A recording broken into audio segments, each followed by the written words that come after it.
Hi, good afternoon. Good afternoon, everybody. Happy weekly Wednesday webinar. It's a new topic, it's a new day. Still sunlight outside, so I'm happy about that. But it's the fall. You can already smell the leaves through the air. The trees are changing colors.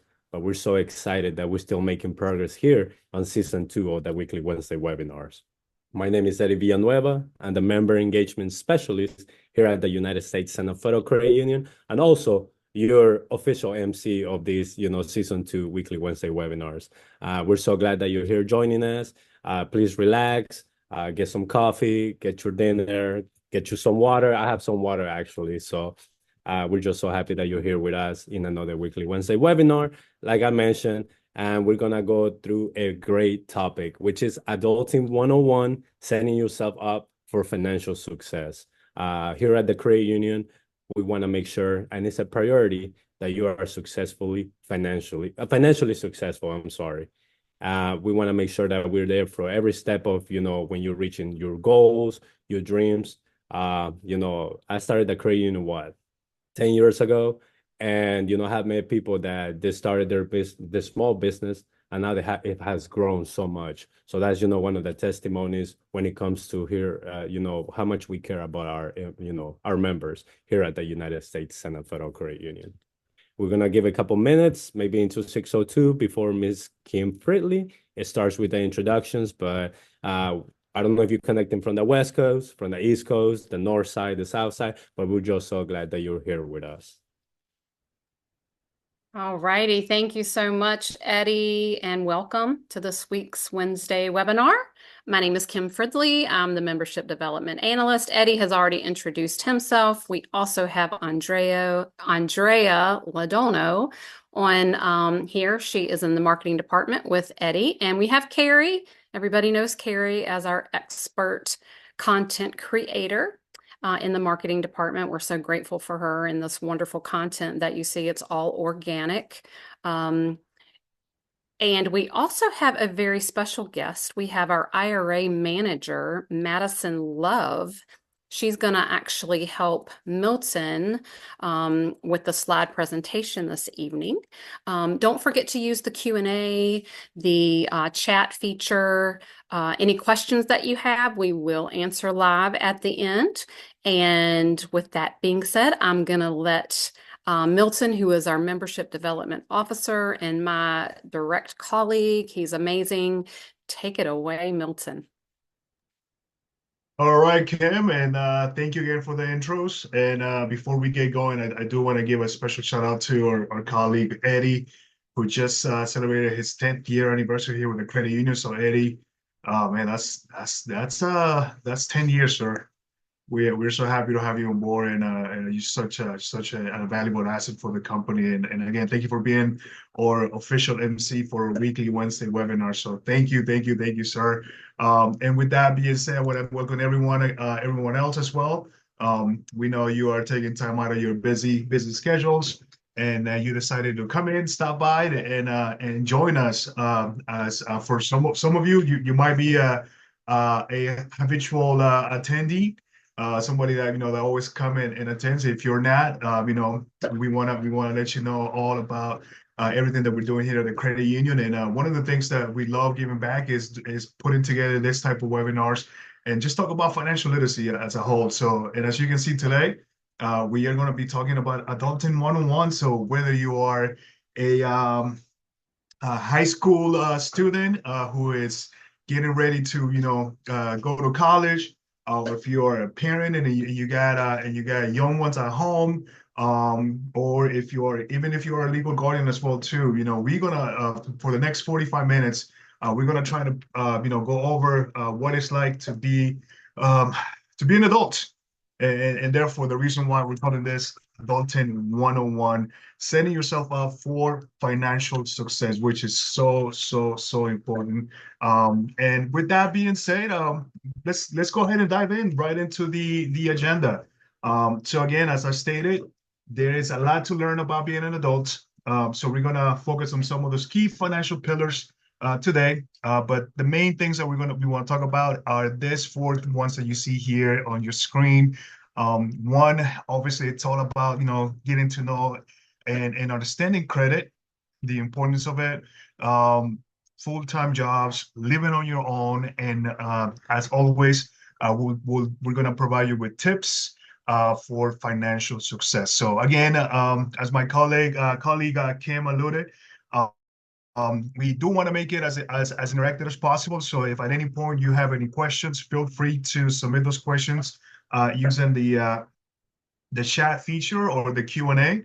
And as always, we do have a commitment here that we will answer every question before we end this webinar. So with that being said, let's dive right into the presentation. So what a better way to start and kick it off by pretty much talking about credit, building credit. Credit is something that is very important, in my opinion, one of the most important tools that you need to understand when it comes to finances and the importance.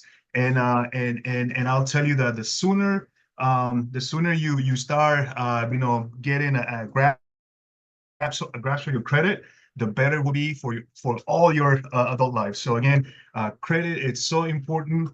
And one thing I will tell you right off the bat, it is so hard to build it, but yet so easy to destroy it. So and therefore that's one of the reasons why we do want to put a lot of emphasis about credit. So the first thing is, building it, right? So you got to start from somewhere. So but before you start, again, what is the definition of credit, right? So credit at its core, it's an agreement between an individual and a creditor. Simple as that.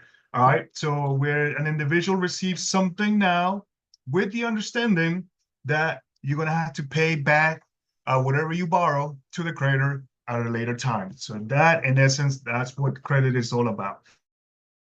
So, and you may ask, what are some of those forms that comes in?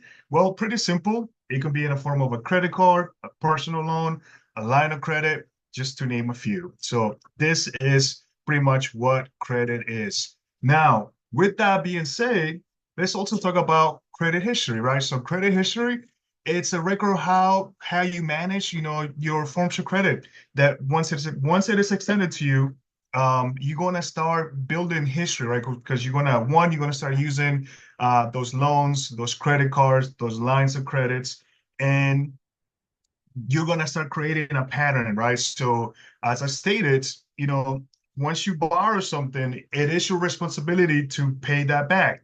So having those payment histories, are you paying on time? How much are you paying?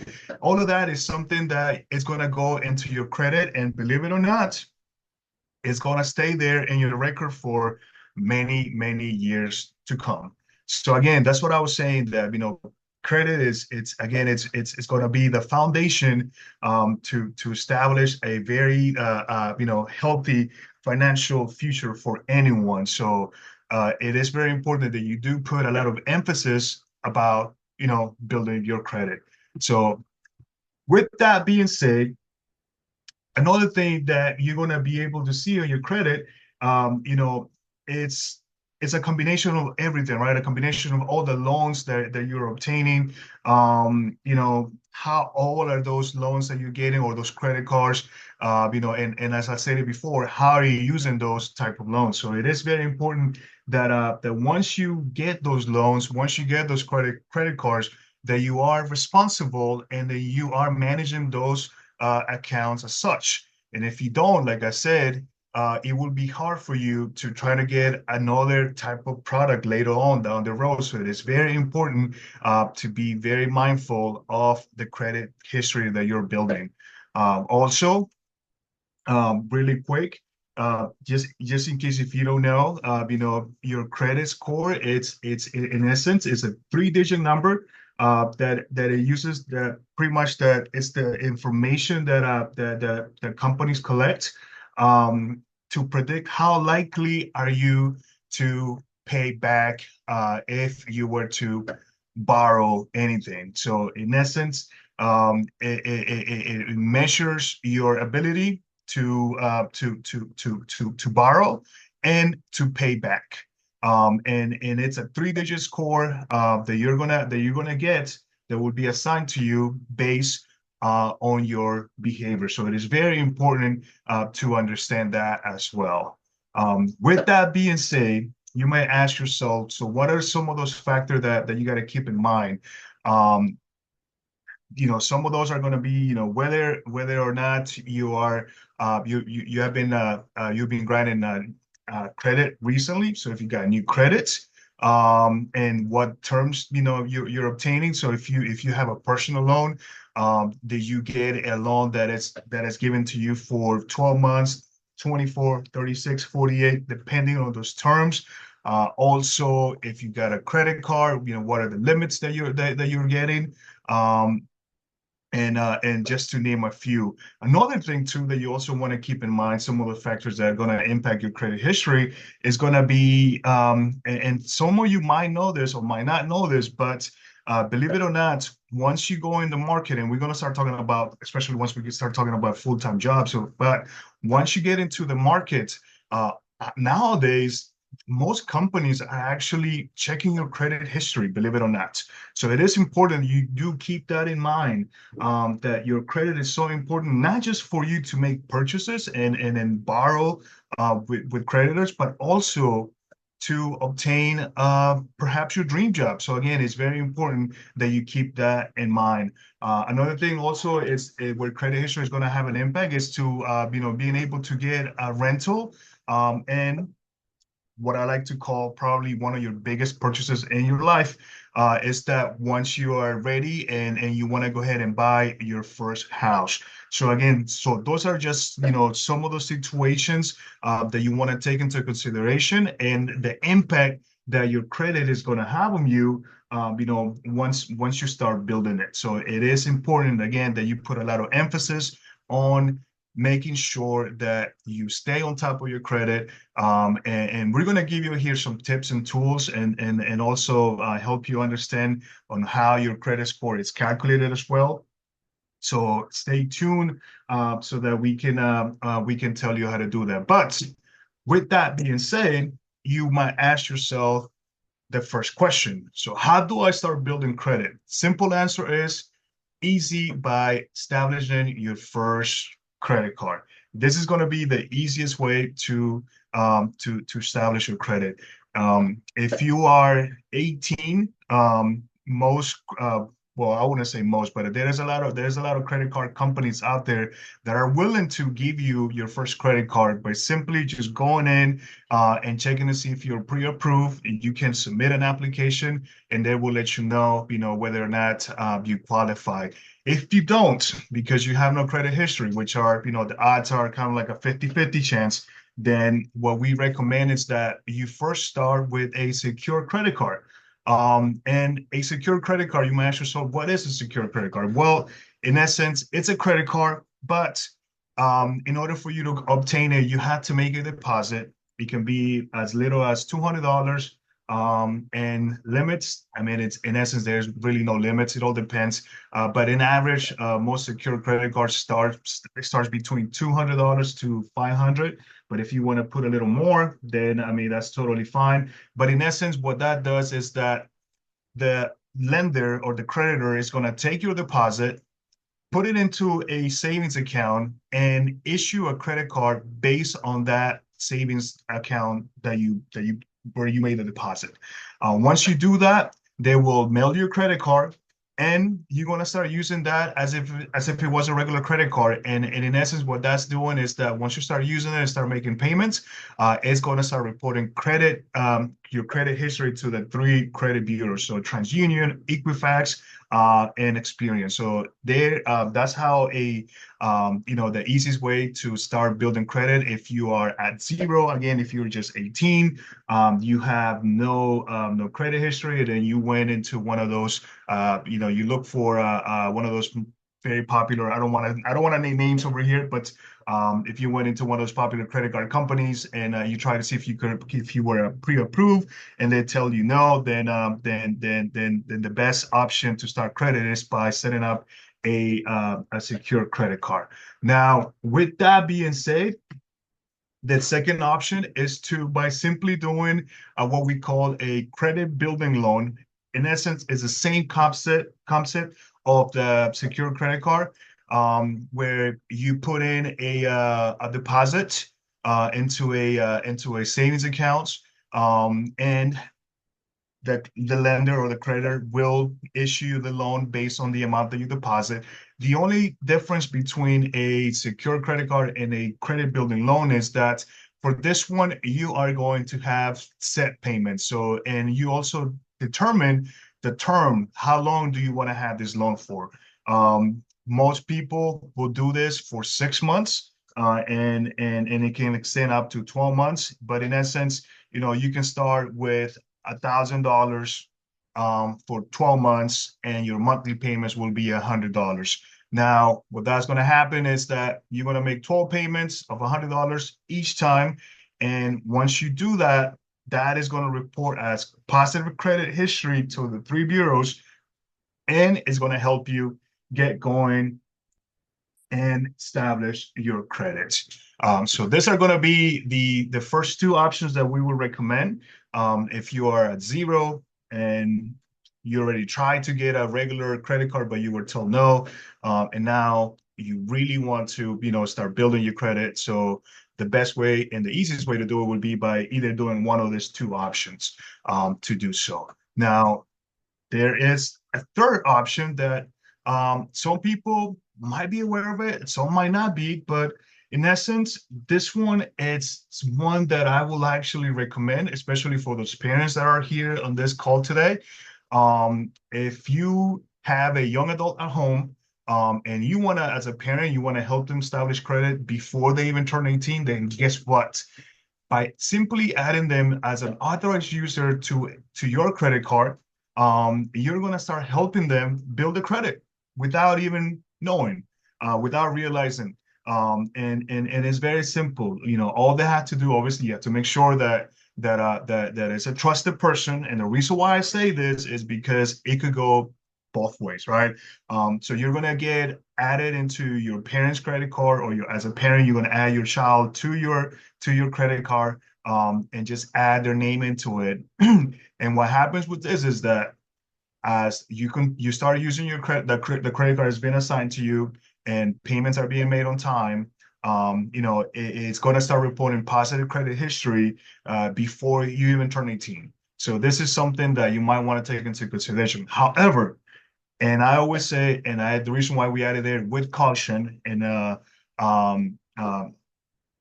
the end is because it is important to know that if you are an authorized user and for some reason the owner of the car defaults or is late with payments, that negative impact is also going to apply to the authorized user. So it's very important to know that. So you got to be extremely careful and know that that if you're being added into an account, that you really trust the person, and if not, then you might not want to take this option, because again, it could really hurt you, and you don't want to do that. So you got to be extremely careful, if you want to explore this option. But again, as a parent, I will highly encourage you all to do, and obviously by the time if your child turns 18, they can just easily go into one of those credit card companies, and the odds of them getting approved for a small line of credit would be much higher versus not having any history at all. So that's one of the things that that we'll recommend here. Now, with that being said, let's dive into what are some what is it that makes up your credit history, right? So how is your score calculated? And as you can see, this pie chart here that we have here, so we have 5 different sections, and everyone has its own percentage. And I want you all to really pay close attention to the 2 biggest ones that we see here, which is 35% payment history and 30% the amounts that you owe. So as you can see, this is what determines your credit score. So 35% is, in essence, as a whole, whenever you get a credit score, 35% of it is heavily relied on your payment history. So that's why it is extremely important that you make your payments every month. You make your payments on time always. If you do that, you are winning already, because that alone, again, it's gonna make up 35% of your credit score. The second one, as you can see here, is going to be the amounts you owe, 30%. That's another big chunk. So you combine the two of them, 65%. It's already, in essence, determining, kind of like predicting what your credit score is going to be. So you never want to owe too much money. You always gotta do an evaluation, have an honest conversation with yourself, and ask yourself, do I really need to borrow this much? Do I really need to have a credit card with this high limits? And if I do I need to use everything? Do I need to max out my limits? And the answer is always going to be no. When you have, and I want to talk about credit cards, because I know this is where a lot of people sometimes get in trouble. And that is that if you are given a credit limit of $1,000, you're just going to throw a random number there, and you decide to use that, and you use almost the whole amount, but you paid off the entire amount every month. Guess what? That is going to hurt you instead of help you. And the reason why I say that is because it is recommended that you never go above 60% of what it's of the original credit amount that you're given. Ideally, don't go beyond 50%. Keep everything below 50% and make your payment on times. So by doing that, it's gonna start building credit a lot faster, and then you're gonna start seeing your credit score go to the roof very, very quick. So keep those two things in mind. Now, if we move up on this pie here on the chart, you're gonna see that 15% of your credit score is determined based on the length of credit history. So you might ask yourself, okay, so I got a loan, I'm making my payments, I'm not borrowing too much, or I'm not using too much. Now, why is the credit history the next highest, section here? Well, the reason is because the more credit history you have, the easier and the better it will be for a lender who you want to get credit from, for them to look and see your patterns, right? They want to see how your payment history has been, how much are you using, and are you paying on time? So when you have something, a credit card, for example, that you have had for the last 2 or 3 years, and you have excellent payment history, that is going to be a plus for you. So you want to make sure you have that. And I know a lot of times people make mistakes where they get their first credit card, and then, after 6 months, which is typically the average time for a person to start getting a boost on their credit, if they follow the steps that we're telling you right now, then what happens with that is that you are most likely are going to start getting offers from other credit card companies and telling you, hey, you now qualify to get this credit card here with us. Do you want to try it? And a lot of times people do. And I'm not saying it's a bad thing, but what I am saying though is that sometimes people tend to close that old credit card because it was their first card, and now they got a much better credit card, probably with rewards, probably with some other cool features in there. And so you might not like it anymore, and it's like, okay, I don't want to use this card anymore. But guess what? You're going to hurt yourself, because that card the one you started with, is the one that is going to be reporting the longest credit history. So that's the one that is actually going to help you instead of hurt you. So be very mindful and be very careful with that. And obviously the other 20%, as you can see here, is going to be split between new credit and credit mix. So again, how often are you applying for new credits? Are you being responsible enough? I always say this: do not apply for credit unless it's really needed. Again, let me repeat that. Don't apply to credit unless you really need it. Just because you're pre-approved doesn't mean that you need to get that. And I'm talking about, especially if you still go to stores, if you go shop. I know, well, I'm about to age myself here, but I know back in the days, if every time you went to a retail store, you might get the cashier ask you, hey, do you want to save, 10% or 15% by simply applying for a credit card with us? And if you say yes, they will give you a brand new credit card there. And then all of a sudden you are walking out of there with a new credit card that you probably didn't need. And so again, be very careful. Do not only get new credit when it's needed. And obviously the last part is the credit mix. So having a good balance between, credit cards, personal loans, maybe a car loan. It's mix it up. Don't have everything. Don't just rely on everything from credit cards. Make sure that it's a combination of different loans that you're obtaining. So it's very important to know that. So with that in mind, let's put it all together and talk about how to actually build positive credit history, right? So I just mentioned, payment history is going to be the largest factor that is going to impact your credit score. So missing or being late on just one payment can have a quick negative impact on your credit score. So it is very important that you do make it a priority to not miss any of those payments. So that's why, again, it's very important that you make your payments on time every month.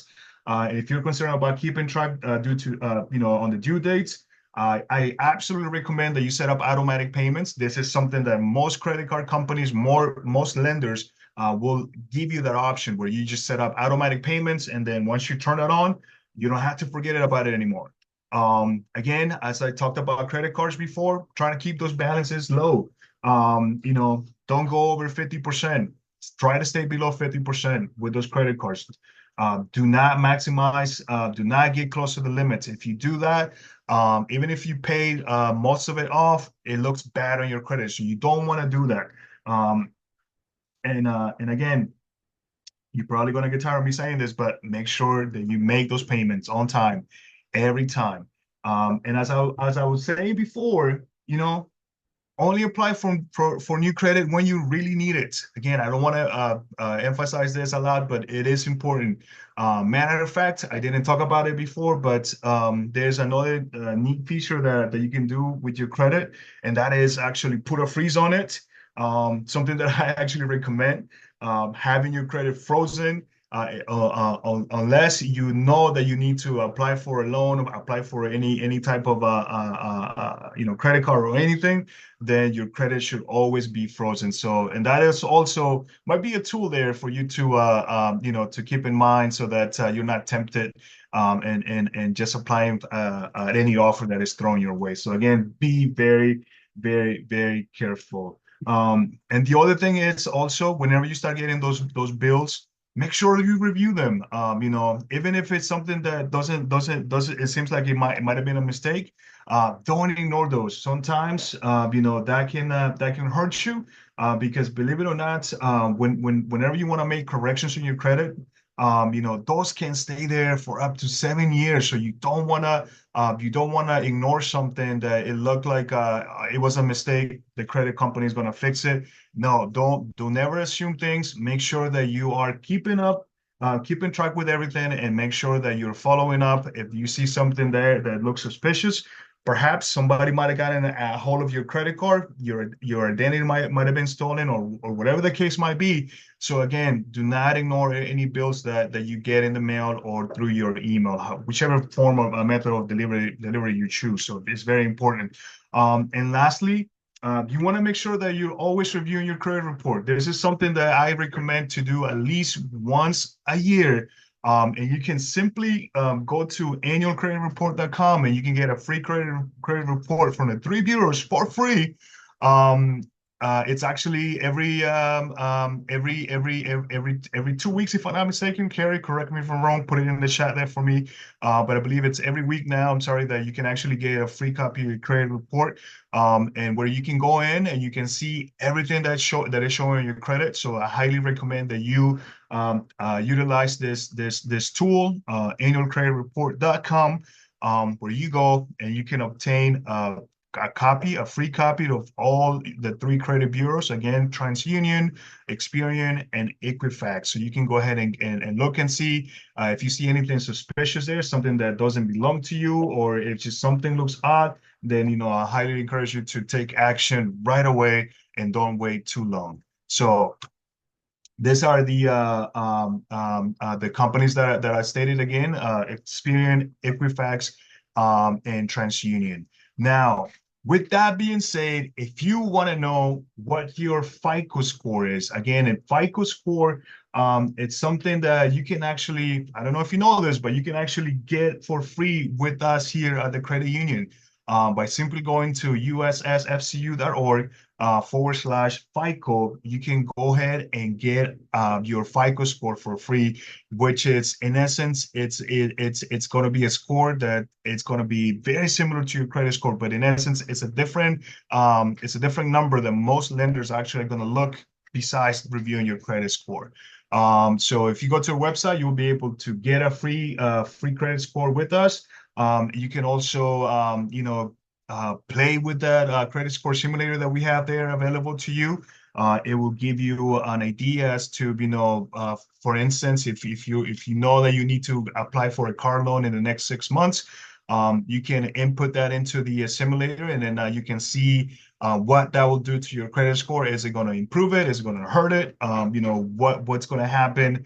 Perhaps if you miss a payment, you can put all that information in there, and it will give you a lot of tools for you to navigate. Also, we do have the Experian dashboard and education center where you can get a lot of tools there.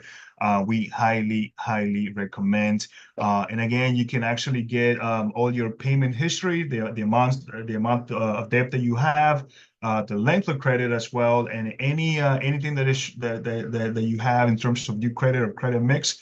You will be able to see by simply going into our website, or if you are like most young people nowadays, and everyone is on their smartphones, you can actually do it through your mobile app as well too. Again, highly encourage everyone to go and take advantage of this free tool that we provide here at the credit union. So with that being said, let's switch gears and let's talk a little bit about full-time jobs, right? Again, if you're in high school and you're getting ready to go and join the workforces, this is something that you might want to start taking into consideration. And with that being said, landing a full-time job is going to be something that for most people is going to be exciting, because guess what? You're going to start getting bigger paychecks, which typically will be larger if you were in high school and if you were only doing part-time. This is something that you're going to start seeing. There will be something that perhaps is going to be the little push that you needed to start becoming an independent adult. So again, looking for a full-time job is something that you highly recommend. And once you get it, right, so you depending on the position that you're going to be doing, oftentimes you're going to get paid hourly, and in some situations you might even get a salary, which is a fixed amount, regardless of the number of hours that you work. So again, it's very important to keep that in mind. Also, once you start getting your paycheck, you're gonna start seeing a lot of things in your check that you might have questions, right? So some of those is you work 40 hours as an example, and you're getting paid. I'm just gonna make up a number here, but let's say you're getting $20 an hour. I'm being very conservative here. But if you get paid $20 an hour and you work 2 weeks, that's 80 hours. So your paycheck should be somewhere around $1,200. But all of a sudden, you see your take-home amount is different than what you made. So you might ask yourself, why is that? Well, guess what? Uncle Sam has a lot to do with it, and in essence, that's going to be the taxes that you're paying. So all of your local, state, federal, Social Security, Medicare, and also if you participate in any of the benefits that the employer offers, such as health insurance, so medical, vision, dental, you name it, all of that is going to be taken out of your check before in some cases before taxes, so which is good. But again, taxes is something that everyone can't avoid.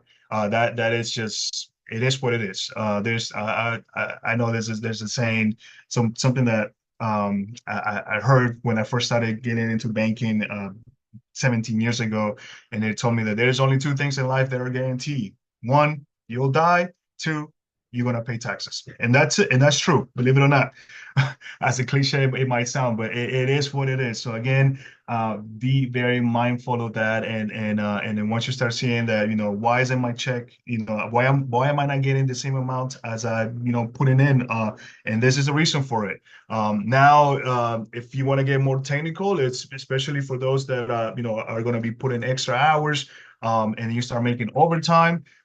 Guess what? Overtime is also going to be taxed at even at a higher rate. So you're going to see a big difference in that as well too. So just some of those things that you want to keep in mind. And again, as I was mentioning before, the optional benefits, so your dental insurance, maybe even a flex spend account, or your health savings accounts. Disability also, I know that is something that if you're young, you're like, do I really need that? And even life insurance, that's something that oftentimes people are like, when you're young, you're like, I don't need that. But guess what? You never know. Life can be funny sometimes. So make sure that you explore all the benefits that the employer provides you and take advantage of it. And especially the last one here, the last bullet point that you see here, which is the retirement plans. If you ever been into one of my presentations, you probably have heard me saying that it is never too early to start planning for retirement.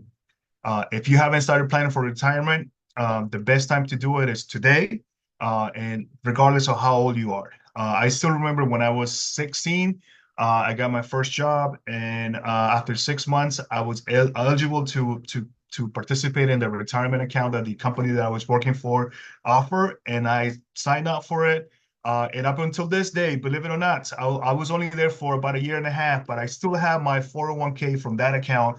And it's still making me a couple of pennies, but it's still making me money. And I still have it. So again, make sure that you are taking advantage of everything that is being given to you.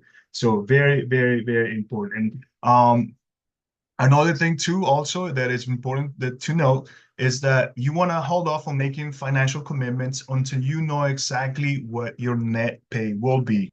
And again, and the reason why we talk about this is because sometimes, as I stated at the beginning, if you know you're going to make a certain amount per hour and you're going to be working 40 hours a week, you start doing the math, and all of a sudden you're like, okay, cool, I'm gonna make this fixed amount. But then once all of those deductions start hitting, the dollar figure that you had in mind is not gonna be the same.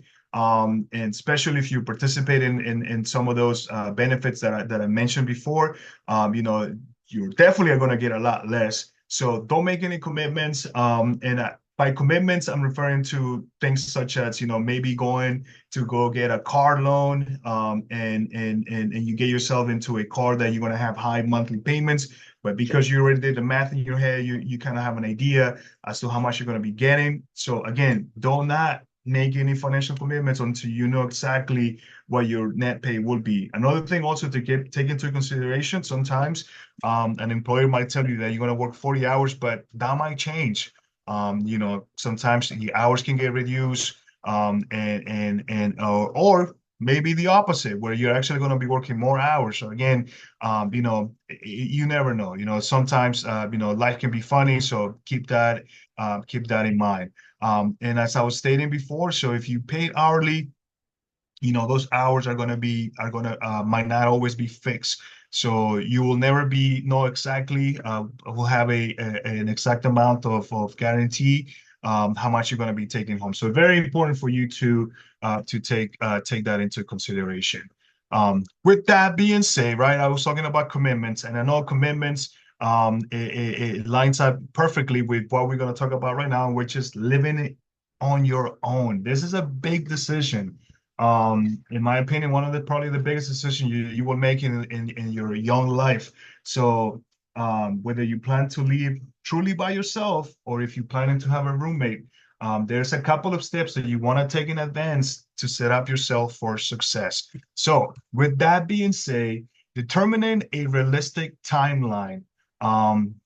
Whether you're ready to start thinking about moving out, first, again, you got to set up a realistic timeline. If you don't have any money saved up, and you need to work on your credit, it is important to know that that maybe you're going to need at least 6 months to save up for at least 6 months before you start thinking about moving out. So if you're in a situation where you really need to move out sooner for X, Y, or Z purposes or reasons, we highly encourage you that you investigate with the community resources that might be available to help you expedite the process. In general, we do want you to know that at least you gotta prepare at least 3 months in advance, if not longer. Again, if not in 6 months, but at least 3 months. And the reason why we say that is because, again, you gotta take into consideration all the expenses that are going to come with it. The other thing is, again, review your credit report. This is important. Again, annualcreditreport.com is where you want to go to look and see what's showing in your credit. Make sure that everything that is there are the things that you have applied yourself personally, that that you're not seeing anything funny there that doesn't belong to you. And if it is, make sure you take care of it as soon as possible. And the reason why we say that is because, believe it or not, nowadays, most companies that do rentals, whether it's an apartment, where it's a rental property, oftentimes those people are going to check your credit. So it is very important that you know and you look at your credit report before anyone does. And if there are any surprises, anything that needs your attention, that you start taking actions right away. So do not wait till somebody else does it for you. Now, the other thing that is important also, once you start thinking about living on your own, is that you want to make a list of items that you need to purchase. And this is, common sense, right? You know that you're gonna need a mattress. You're gonna need a place to sleep. You're gonna need perhaps some furniture. You're gonna need to buy, kitchen utensils, appliances, just to name a few. So make a list of all the items that you're gonna need and start shopping around and make sure that you have everything that you need to live comfortable. And again, by creating a list, it's going to help you out determine, exactly how much money you need to have aside, because those are items that you're going to need to pay out of pocket. Also, it is important that you do research on the rental prices and the landlords in the area that you're looking for. How much can you expect to spend on rent, depending on where you're looking at, right? So if you are in the DC area, the closer you are to DC, the higher the rent will be. But if you perhaps drive out 10, 15 miles outside of the city, you might find something that is a little more affordable. So again, keep that into consideration. Another thing too is that you wanna know is once you find the company, the rental property, are utilities included?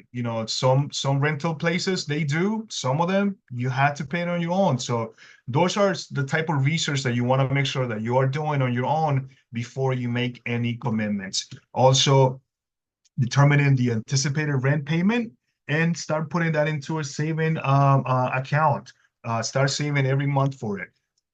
Let me just let you know right off the bat.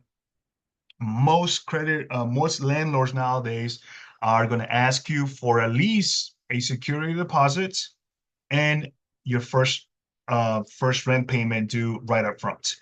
In some cases, they might even ask for the last month of rent as well. So if you do the math, you're going to need to have at least 3 months of rent up front before you can even move into any place. So that's why it is important that you start building up on your savings account right away if moving on your own is one of those things that you want to do.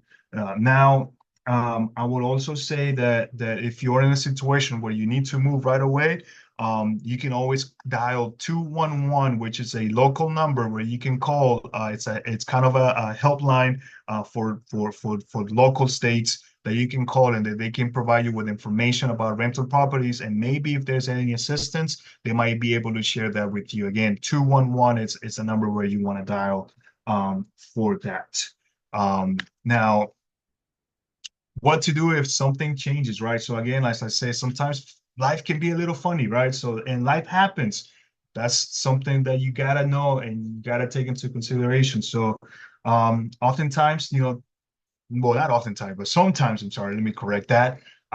Things can get out of control. So having a place on your own, it's a big responsibility. it is important to have a plan and keep a roof over your head, even if something changes on your financial situation unexpectedly. So if something changes with your income or you suddenly have a large unexpected expenses to cover, remember to treat your rent as your top most important financial priority. Again, cannot overstress this, but your rent, having a place over your head, it's got to be your number one priority. You always want to make sure you have a place where you can go and sleep in. Um, if you are struggling, if you're going through tough times, again, communicate that with your landlord to determine any options that you may have. They might be able to give you, some type of assistance, perhaps. So make sure you talk to them. Also, lean on savings and other assets. I always, whenever I talk about this type of presentations, I always like to tell everyone that you should save at least 10% of your paycheck every paycheck you get, set aside 10% of that and put it into an emergency account. And the goal with that emergency account is that you have at least 3 months of monthly expenses. If ideally it's 6 months, but at least 3 months. And in case of something, something wants to happen, you have that account to rely on that's gonna carry you for at least 3 months, if not longer. So definitely you want to lean on your savings. And if you have all the assets, obviously that's going to be very important.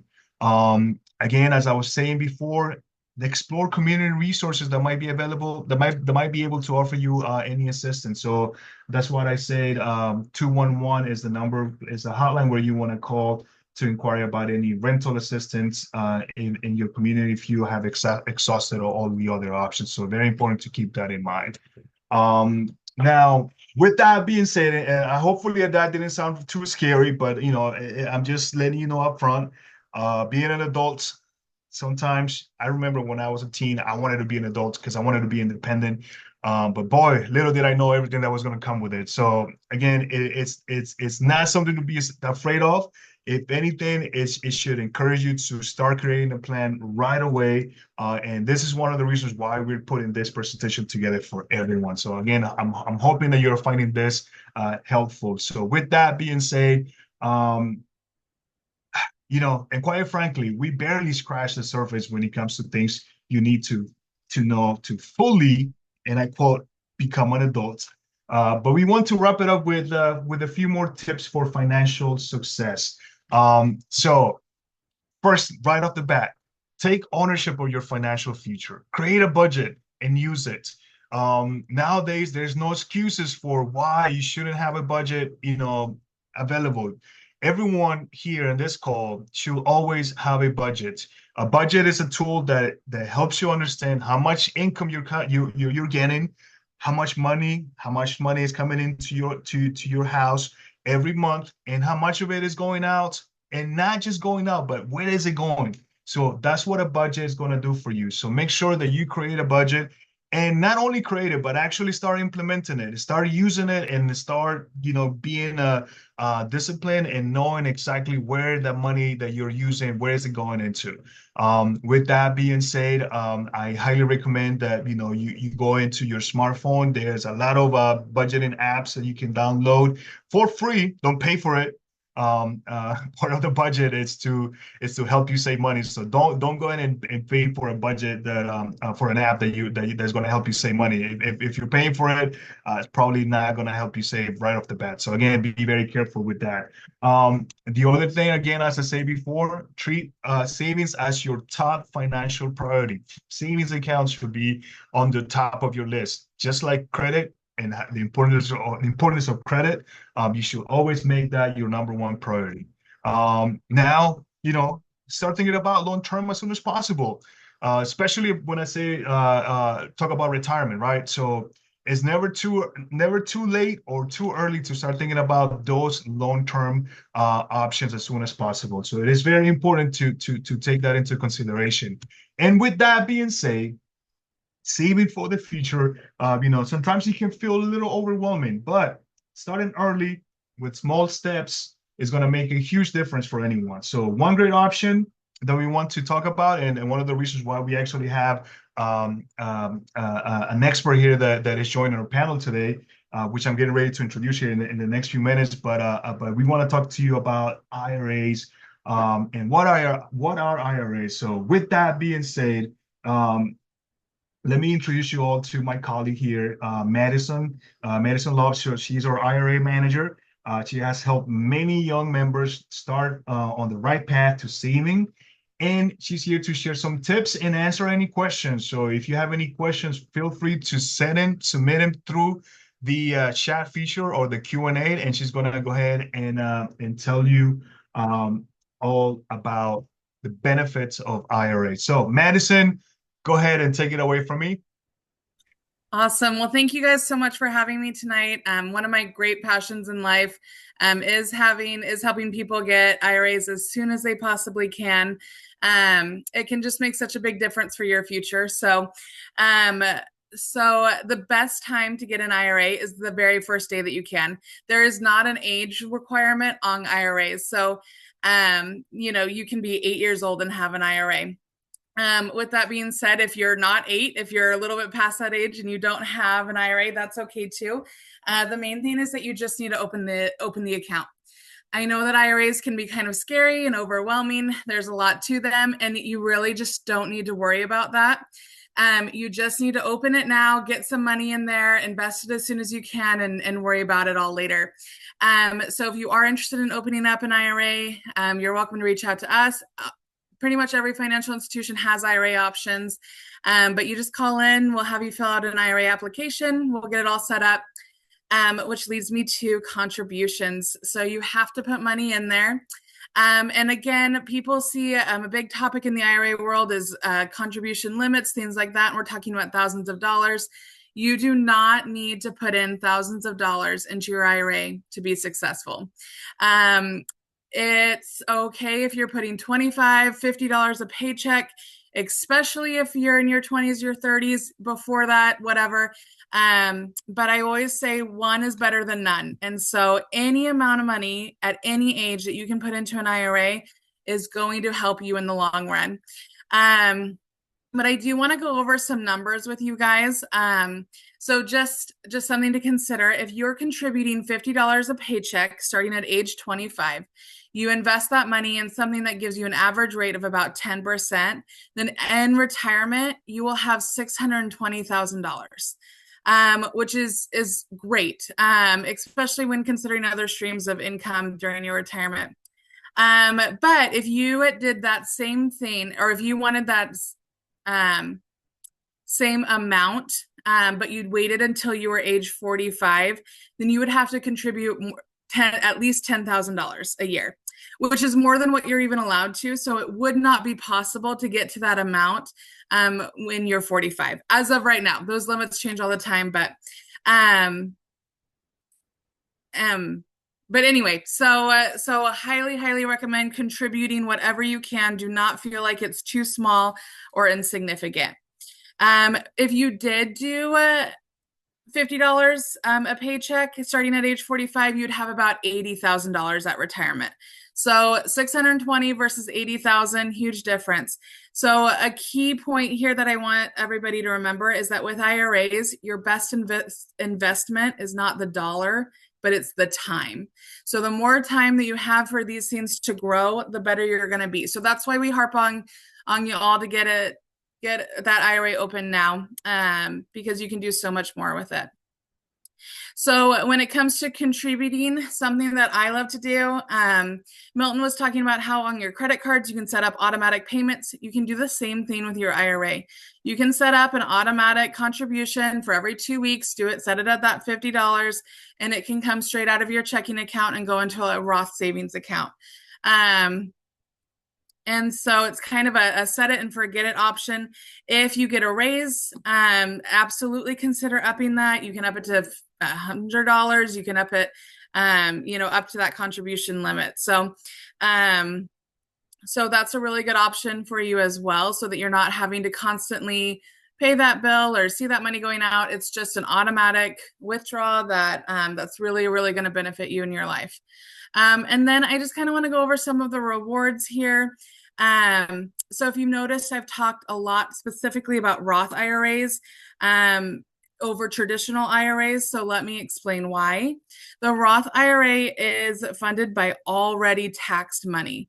So what that means is that when you need to withdraw it after retirement age, you will not need to pay additional taxes on it, again, because you already paid those taxes. And especially if you're younger, you're probably in a lower tax bracket, so you don't really need that tax savings now.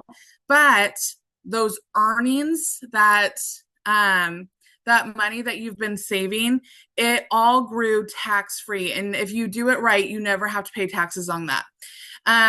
So if we go back to that earlier example, you are contributing $50 a paycheck. You're now 65. You have that $620,000. Only $56,000 of that was money that you put in, which means that you are not going to be taxed on $564,000, which is a huge tax advantage. So especially if you have time for investing, then the Roth really is just a significantly better IRA option.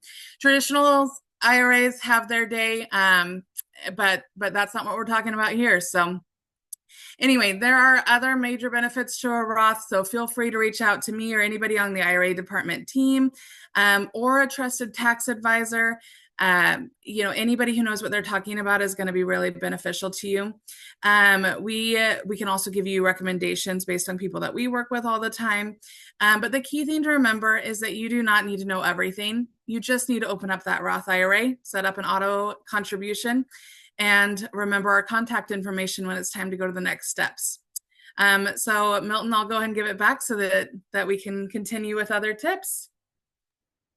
Awesome, Madison. Thank you so much. And again, that is what Madison just mentioned. It's something that I highly recommend anyone to do. So, I mean, again, it's never too early.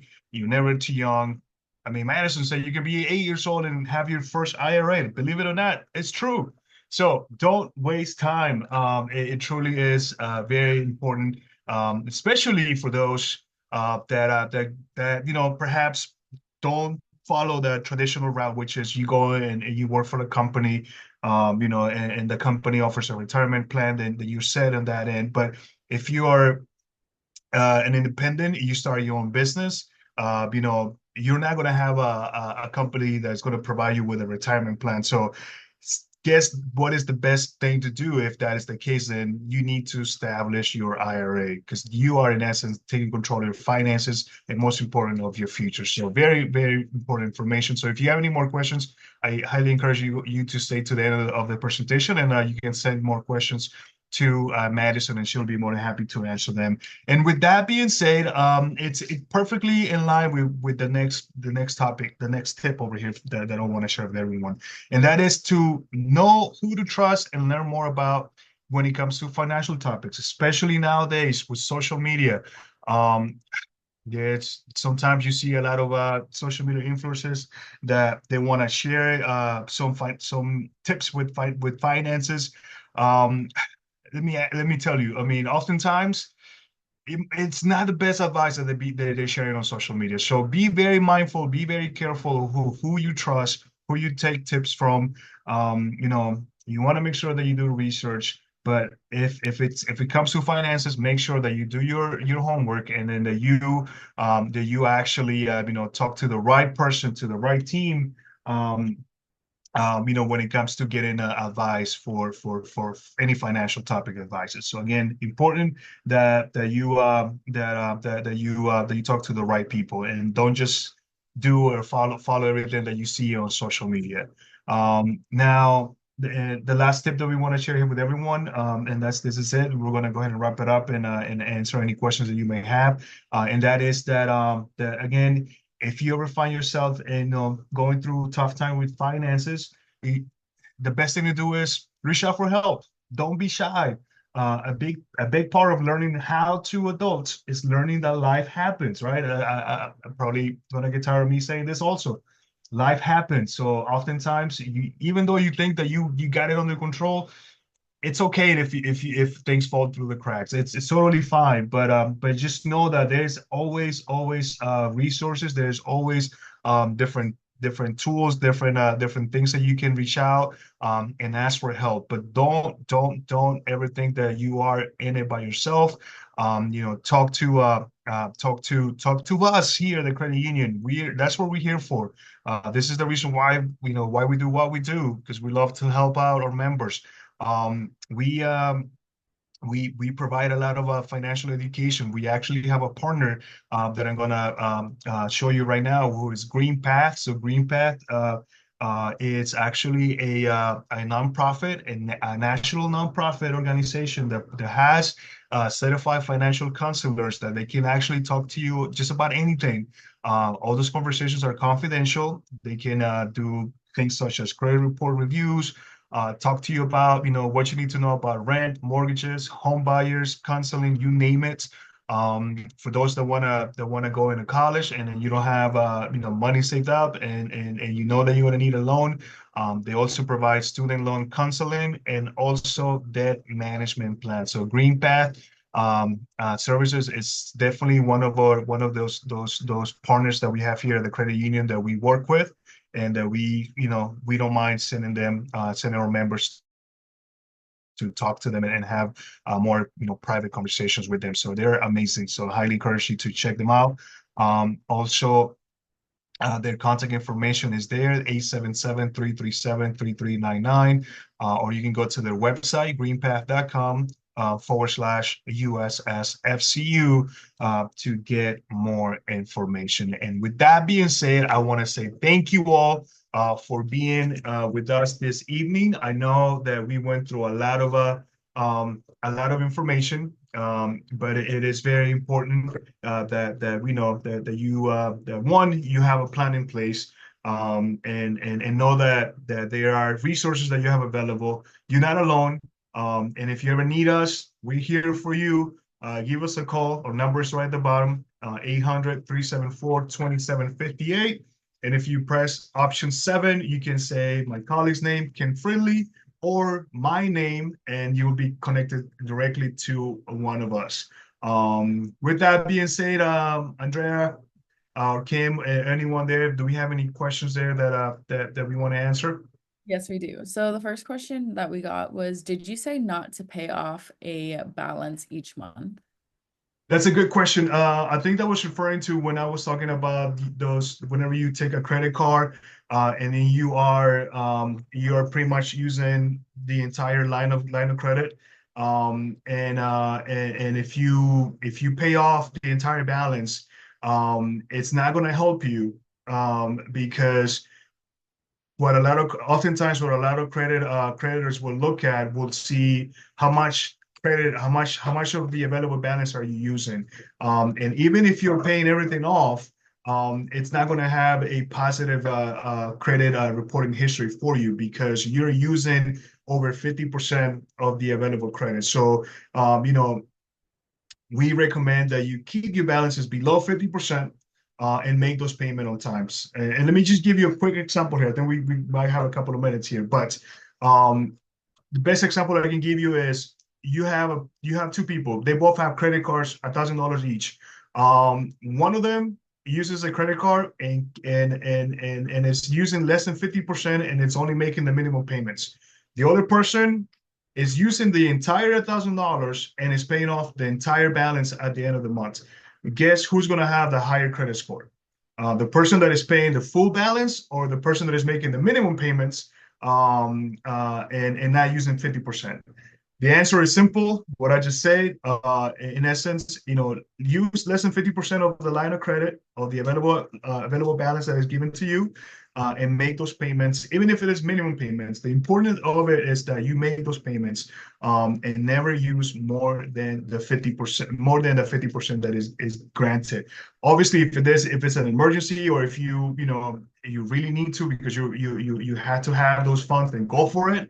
But in terms of building credit, I wouldn't recommend that you use the entire available balance, and even if you pay it off, because that's not going to help you build your credit faster. It's actually going to hurt you.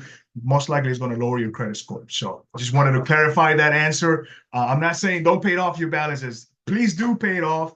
But try to make it a habit that you're not using more than 50% if you are in the process of building credit. Now, if you're well established with your credit, do what you please. Especially if you're paying the full balance, then that means you're not paying the interest on it, and you're saving a lot of money on that. But you already have a credit established, you're already in good shape, no need to worry about building your credit. So this is only for people that are starting to build credit. So again, I want to make that very clear, that it's only for when you are building credit. I hope that answered that question, and I'm sorry if I created any confusion. It did, thank you. And the next question is, if you have a traditional IRA and you want to switch to a Roth IRA, is that possible, and is there a penalty? So Milton, if you don't mind, I'll take this one. It is totally possible, and in a lot of situations recommendable, especially if you're looking at a long-term investment situation.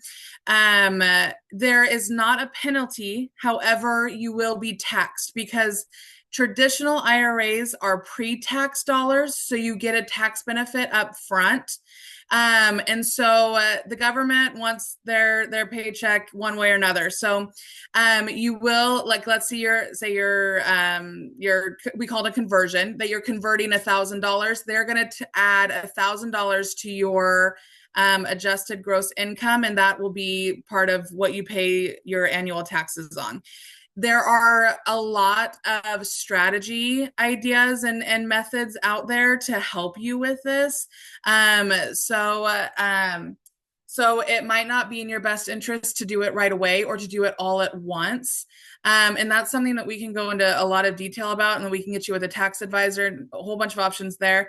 But you can do things like if you had a really low income year for some reason, a lot of people will jump on doing the switch then. Or if you want to just do, $1,000 or $10,000 or $500 a year until it's all converted, like that's an option too. So, but it's not penalty. So no matter what, you're going to pay taxes on that money one day or another. And so it's absolutely worth looking into a strategy of making it as minimal as possible, so that you get to keep the most out of your money.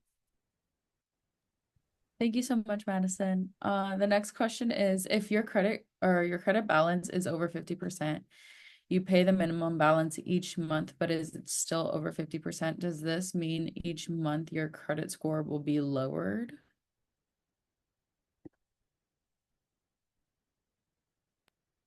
Kim, did you want to take that one? Absolutely, sure. It absolutely could. So they're looking at keeping your credit cards typically between 30 to 50%, no more of a balance than that, compared to your limit. So if you're just making the minimum payments and you go above that 50%, it could lower your credit score. It absolutely could.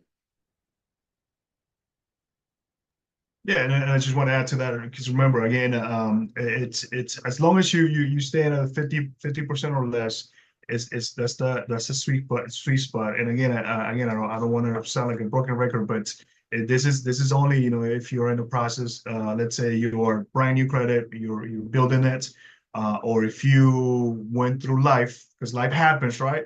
I said that multiple times. And let's say you are in the process of rebuilding your credit. So the key of that is to again, it's to make sure that one, you pay on time, two, keep it below 50. But once another example that I'll give you here. So if your credit score is 750 or above,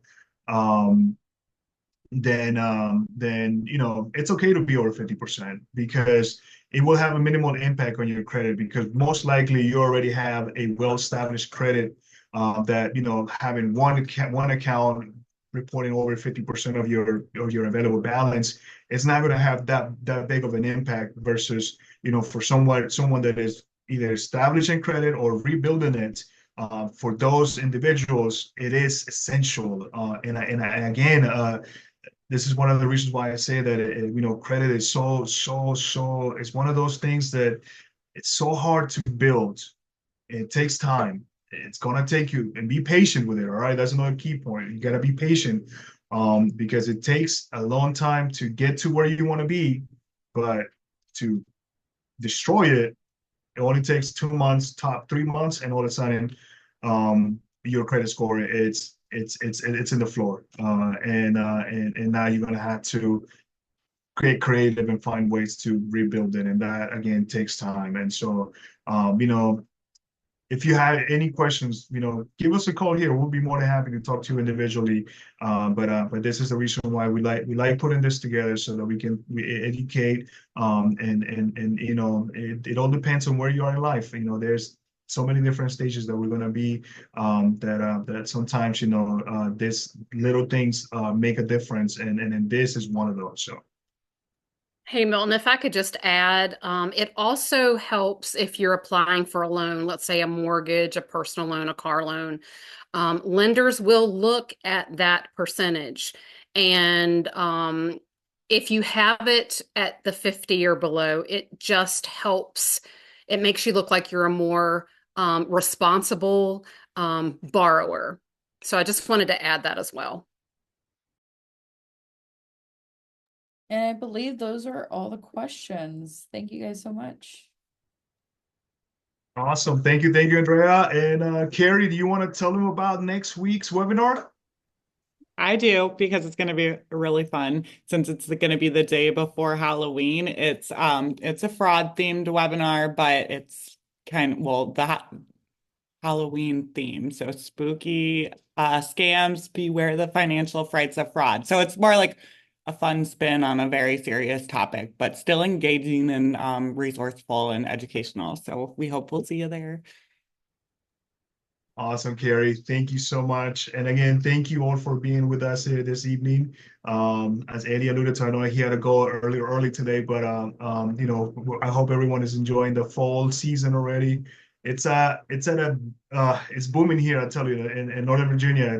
I love looking outside my window and see my backyard and see all those trees changing, all those leaves changing colors. It's so beautiful. And with that being said, I want to, you know, to say special thanks to our colleague Madison Love for being with us this evening. Thank you so much, Madison. You were amazing as always, and we look forward to having you back in another webinar here. And your expertise on IRAs is very important, and as you can see, our members appreciate it. Anytime. I'm always happy to come and help. Awesome. Thank you. And as always, Kim, Andrea, Carrie, you all are the best. So thank you all, and everyone, hope you have a wonderful evening, and we'll see you again next week.